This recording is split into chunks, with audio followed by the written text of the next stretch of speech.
Hi guys, welcome to our channel. ప్రస్తుతం మనతో మాట్లాడడానికి సీనియర్ జర్నలిస్ట్ దాము బాలాజీ గారు ఉన్నారు. వారితో మాట్లాడదాం. Hi sir. హాయ్. కేరళలో కరోనా స్ప్రెడ్ అవుతుంది. దాని గురించి శబరిమల వెళ్ళడానికి అయ్యప్ప స్వాముల్ని మళ్ళీ ఆపుతారా? దాని గురించి మీరు ఏమంటారు సార్? మనం యాక్చువల్గా కరోనా మీద కేరళలో కరోనా ఎలా స్టార్ట్ అయింది, ఎలా స్ప్రెడ్ అవుతుంది అనే విషయాలు చెప్పుకున్నాము. ఇప్పుడు ఏంటంటే కేరళలో అది సివియర్గా మారుతూ ఉంది. ఇప్పుడు దాదాపు దేశంలో మొత్తంగా 2500 కేసులు ఉంటాయి. అందులో 2100 కేసులు కేరళలోనే ఉన్నాయి. గత కోవిడ్-19 టైంలో కూడా one of the most affected states వచ్చి కేరళనే. సో ఇప్పుడు కూడా కేరళలో డిసెంబర్ 28న ఫస్ట్ కేసు అక్కడ స్టార్ట్ అయింది. నవంబర్ 28న అది త్వరగానే వ్యాపిస్తూ ఉంది ఇప్పుడు. అందుకని ఈ రోజు నుంచి కేరళ స్కూల్స్ అన్నిట్లో కూడా మాస్క్ కంపల్సరీ చేశారు పిల్లలకి. ఎందుకంటే ఇది పిల్లలు అఫెక్ట్ అయితే కొంత ఇబ్బంది. రెండోది ఇది వింటర్ కాబట్టి రెస్పిరేటరీ ప్రాబ్లమ్స్ ఆల్రెడీ చాలామందిలో ఉంటాయి. అందుకని అలాంటి వాళ్ళకి ఇది ఈజీగా అఫెక్ట్ అయ్యే అవకాశం ఉంది. బేసిక్గా ఇదేంటంటే Omicron sub variant BA 2.86 sub variant. దాని సబ్ వేరియంట్ ఇప్పుడు వచ్చి JN1 అంటారు. ఇప్పుడు వచ్చిన లేటెస్ట్ వేరియంట్ పేరు JN1. ఈ BA 2.86లో 20 మ్యుటేషన్స్ ఉంటే ఈ JN వేరియంట్లో 21 మ్యుటేషన్స్ ఉన్నాయి. అందువల్ల స్పీడ్గా వ్యాపిస్తుందని చెప్తున్నారు. ఇది బేసిక్గా లగ్జంబర్గ్లో ఫస్ట్ ఐడెంటిఫై చేశారు, తర్వాత అమెరికాలో చేశారు, తర్వాత చైనాలో ఒక 7 కేసులు వచ్చాయి. మొత్తంగా 38 దేశాల్లో ఇప్పటి వరకు ఈ JN1 అనే ఒక వేరియంట్ వస్తుందని WHO చెప్పింది. WHO ఏం చెప్పిందంటే ఇది డేంజరస్ అయితే కాదు, ఎందుకంటే కరోనాకి సంబంధించిన టీకాలు ఎవరైతే వేసుకున్నారో వాళ్ళకి ప్రాణాపాయం అయితే లేదు. ఎందుకంటే ఆ టీకా దీనికి కూడా పనిచేస్తుంది. కాకపోతే అప్రమత్తంగా ఉండాలి, ఎందుకంటే ఇది స్పీడ్గా స్ప్రెడ్ అయ్యే లక్షణం మ్యుటేషన్ వల్ల ఉంది. అందువల్ల అప్రమత్తంగా ఉండండి. ఆల్రెడీ కొంత హెల్త్ ఇష్యూస్ ఉంటాయి కదా, డయాబెటీస్ కావచ్చు, బీపీ కావచ్చు, లంగ్స్కి సంబంధించిన రెస్పిరేటరీ ఇష్యూస్ కావచ్చు, ఇలాంటివి ఉన్న వాళ్ళకి కొంత జాగ్రత్తగా ఉండాల్సిన అవసరం ఉంది. ఎందుకంటే ఇది అఫెక్ట్ అయితే ఆల్రెడీ వాళ్ళ బాడీ ఇమ్యూనిటీ స్ట్రాంగ్గా ఉండదు కాబట్టి వాళ్ళ మీద ఇది ఎక్కువ ప్రభావం చూపే అవకాశం ఉందని చెప్తున్నారు. ఇక దీని లక్షణాలకు సంబంధించి మామూలుగా మనకి వైరల్ ఫీవర్కి ఏ లక్షణాలు ఉంటాయి? జలుబు, దగ్గు, బాడీ పెయిన్స్, తర్వాత ముక్కు దిబ్బడ, ఇటువంటి అంటే కడుపులో నొప్పి, కళ్ళు ఎర్రబడటం, ఇవన్నీ కూడా నీరసంగా ఉండడం, ఇవన్నీ కూడా దీంట్లో కూడా ఉంటాయి. అయితే స్మెల్ లేకపోవడం అట్లా ఇంతకుముందు ఉండేవి కదా, టేస్ట్, స్మెల్ అట్లాంటివి ఏమి ఉండదు. మామూలుగా వైరల్ ఫీవర్కి సంబంధించిన లక్షణాలు ఉంటాయి. అలాంటివి వచ్చినప్పుడు మాత్రం కొంత జాగ్రత్తగా తీసుకోండి అని చెప్తున్నారు. ఆల్రెడీ ఇక్కడ వైద్య ఆరోగ్య శాఖ మంత్రి దామోదర్ నరసింహ కూడా దీని మీద రివ్యూ మీటింగ్ పెట్టి హెచ్చరించాడు. డాక్టర్లందరికీ కూడా హాస్పిటల్స్కి అంతా కూడా నోటీసులు వెళ్ళాయి.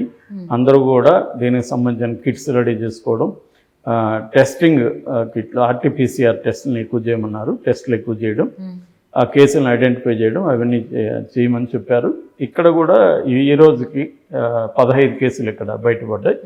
అందులో ఒకరు బాగా వెళ్ళిపోయారు. 14 మంది ఇప్పుడు హాస్పిటల్లో జాయిన్ అయ్యారు. ముఖ్యంగా ఎర్రగడ్డ చెస్ట్ హాస్పిటల్లో ఉన్నారు. వాళ్ళు బెడ్స్ కానీ, తర్వాత వెంటిలేటర్స్, ఆక్సిజన్ సిలిండర్స్ ఇవన్నీ కూడా మేము రెడీగా చేసుకున్నాం. వీఆర్ రెడీ అనేది చెస్ట్ హాస్పిటల్ వాళ్ళు కానీ, ఇటు గాంధీ హాస్పిటల్ వీళ్ళందరూ కూడా చెప్తున్నారు. సో ఇక్కడ కూడా 6 నెలల తర్వాత ఫస్ట్ టైం హెల్త్ బులెటిన్ కూడా నిన్న రిలీజ్ చేశారు. నిన్నటి నుంచి రోజు రిలీజ్ చేస్తున్నారు. ఇటు ఆంధ్రప్రదేశ్లో కూడా కేసులు స్టార్ట్ అయినాయి. సో ఒక రకంగా మళ్ళీ మనం మాస్కుల యుగంలోకి వెళ్తామా అన్నది ఒక అంశం. ఇక్కడ ఖచ్చితంగా మాస్కులు వేసుకోవాల్సిన పరిస్థితి ఇక్కడ కూడా వస్తుంది. కొద్ది రోజులు ఇక్కడ కూడా స్కూళ్ళల్లో మాస్కులు ప్రవేశపెడతారనేది అనిపిస్తుంది నాకైతే. పెరుగుతున్నాయి కేసులు. సో అయ్యప్ప స్వాములని రిస్ట్రిక్ట్ చేసే అవకాశం ఉంది కేరళ ప్రభుత్వం. కంప్లీట్గా కూడా ఆపేస్తారని కూడా అంటున్నారు. ఎందుకంటే అయ్యప్ప స్వాములు అక్కడికి వెళ్ళి అక్కడ అఫెక్ట్ అయ్యి అక్కడి నుంచి వివిధ రాష్ట్రాలకి స్ప్రెడ్ చేసే అవకాశం ఉంది. ఎందుకంటే మనకి ఫస్ట్ దీంట్లో కూడా మనం చూసాము, ఒక ముస్లిం సమావేశం ఢిల్లీలో జరగడం, వేల మంది అక్కడ నుంచి అనేక రాష్ట్రాలకు వెళ్ళి వాళ్ళ ద్వారా స్ప్రెడ్ అయింది అనే విమర్శలు అప్పుడు వచ్చాయి. ఇదేంటంటే ఒక్కసారిగా వేల మందికి స్ప్రెడ్ అయిపోయే అవకాశం ఉంటుంది. మామూలుగా అయితే మెల్లమెల్లగా స్ప్రెడ్ అవుతుంది. మెల్లమెల్లగా స్ప్రెడ్ అయితే కొద్దిగా కంట్రోల్ చేయడానికి సమయం దొరుకుతుంది. ఇది ఒక్కసారిగా వేల మంది వచ్చి స్ప్రెడ్ అయిపోయి ఎక్కువ మందికి వెళ్ళిపోతే హాస్పిటల్ సరిపోవు, గవర్నమెంట్స్ దగ్గర యంత్రాంగం దానికి సిద్ధంగా ఉండదు. అటువంటి ప్రాబ్లమ్స్ ఉన్నాయి. ఎందుకంటే మన దేశంలో పబ్లిక్ హెల్త్ సిస్టమ్ అనేది వెరీ వెరీ పూర్. మన దేశమే కాదు, ఈవెన్ అడ్వాన్స్డ్ కంట్రీస్ అమెరికా కావచ్చు, స్పెయిన్ కావచ్చు, ఫ్రాన్స్, ఇటలీ అన్ని దేశాలు మనకంటే కూడా ఘోరంగా ఎఫెక్ట్ అయినాయి. ఇటువంటి ఒక పబ్లిక్ హెల్త్ క్రైసిస్ని డీల్ చేసే మెకానిజమ్స్ అంత ఈజీగా ఉండవు. కాబట్టి కేరళ ప్రభుత్వం త్వరగా ఇటువంటి చర్యలు తీసుకుంటే బాగుందన్న విమర్శ ఒక ఒత్తిడి అయితే వస్తుంది.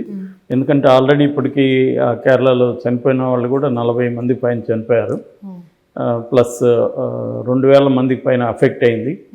సో దాన్ని అందుకు దృష్టిలో పెట్టుకొని ఆల్రెడీ స్కూల్స్లో ఇస్తున్నారు. ఇక్కడ కూడా హైదరాబాద్లో కూడా స్కూల్స్ స్వచ్ఛందంగా మాస్కులు ఇవ్వడం, ఎవరికైనా పిల్లలకి ఏమన్నా ఉంటే వాళ్ళని ఇమ్మీడియట్గా ఇంటికి పంపించేసి వాళ్ళ పేరెంట్స్కి చెప్పడం, ఐసోలేట్ చేయమని ఇలాంటి చర్యలు తీసుకుంటున్నారు.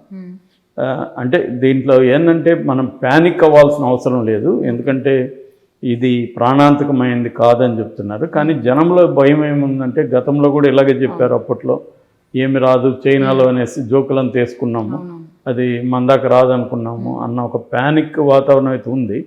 రెండోది మీడియా కానీ లేకపోతే సోషల్ మీడియా కానీ ఒక భయాన్ని ఇంకా పెంచి వాళ్ళకి భయపెట్టే పరిస్థితి ఉంటుంది. కాకపోతే ఏంటంటే మనం గుర్తుపెట్టుకోవాల్సింది, ప్యానిక్ కూడా డేంజరే, భయం కూడా డేంజరే. భయం వల్ల కూడా చాలామంది చనిపోయారు లాస్ట్ టైం. అందుకని భయపడాల్సిన అవసరం అయితే లేదు. ఈ వేరియంట్ డేంజరస్ కాదు. కాకపోతే జాగ్రత్త మాత్రం ఖచ్చితంగా తీసుకోవాలి. ఎందుకంటే ఎక్కువ మంది స్ప్రెడ్ అయితే అందులో పిల్లలకి, ముసలి వాళ్ళకి కొంత ఇబ్బందులు ఉంటాయి. అట్లాగే ఈ ఆల్రెడీ జబ్బులు ఉన్న వాళ్ళకి, ఈ ఇమ్యూనిటీ శక్తి తక్కువ ఉన్న వాళ్ళకి ఇది ఎఫెక్ట్ అయ్యే అవకాశం ఉంది. అందుకని కొంత హైజీన్ పాటించడం, చేతులు కడుక్కుంటూ ఉండడం, ఏదన్నా డౌట్ వస్తే ఇమ్మీడియట్గా మెడికేషన్కి వెళ్ళడం. అంటే అది ముదిరిపోయే వరకు ఉంచుకోకుండా, మామూలుగా చాలామంది నెగ్లెక్ట్ చేస్తుంటారు, దాని పాటికి అది తగ్గిపోతున్నాయి. అలా కాకుండా డాక్టర్ని కన్సల్ట్ చేయడం, ఇటువంటి జాగ్రత్తలు తీసుకోవడం అయితే ఖచ్చితంగా అవసరం ఉంది. Okay sir, thank you sir. Thank you.